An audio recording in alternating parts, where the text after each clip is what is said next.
Welcome to the Puqpress M3 cleaning video. Today we're going to show you how to remove the tamp head and how to clean the M3 effectively. And what we'll need for today is the Allen key that your Puqpress came with, a brush, and also a soft microfiber cloth. What you will notice is the M3 integration is either going to be with the E65S or the E65 grind by weight. The biggest difference is the E65 grind by weight has the load cell. So for this purpose, we're going to have to turn the body of the grinder around, but we can leave it on the Puqpress. For the E65S, we're going to remove the grind tray, which is going to expose us to the area that we need to get to, which is the lock pin. By turning the grind by weight, we also are gaining access to that lock pin. So for today, we're going to show you on the E65S how to clean the M3. So to begin with, we're going to grab our Allen key and we're going to undo the locking pin, which is at the top of each of these access points. You can take out your lock pin up here, but the best way would probably be to have your your Allen key tool at a flat point like that to rotate it. I find the quickest way is to lower the tamp head, and from this point, if you're careful, you can actually rotate the tool with a slight angle, pull out your lock pin. At this point, we're going to put our lock pin into the grinds catcher so it's safe. The next process is to remove our tamp head. For this, we're going to place our two fingers, go in on either side of our lower clamp, and we're going to use our thumbs. Or if I go to the side, use our thumbs to rotate until that tamp head drops down onto our fingers. Once the tamp head is released onto our fingers, we're going to remove it, putting a slight angle onto the tamp head itself to remove it. You'll notice that the tamp head is different from the other Puqpress as it's hollow on the inside.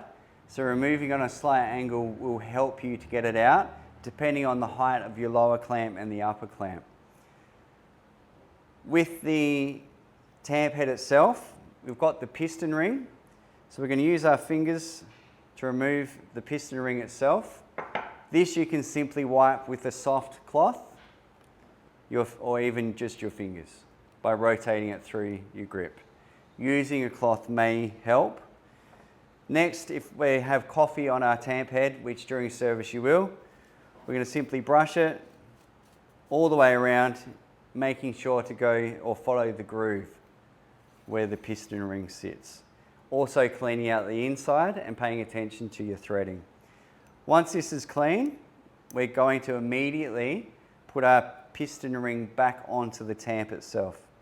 The easiest way to clean the Puqpress cylinder head is actually to have a smaller brush that can access from below.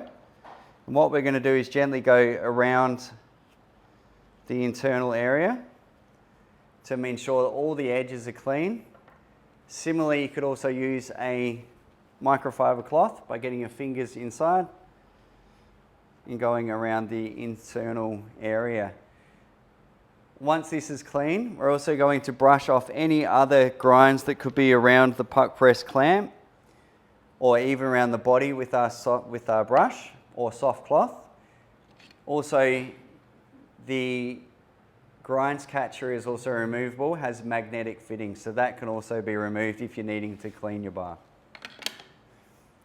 To reinsert the tamp head, go back in on an angle, find the threading, and we're going to rotate this time clockwise to return our tamp head into the cylinder. So now we're going to return our lock pin back into the tamp head.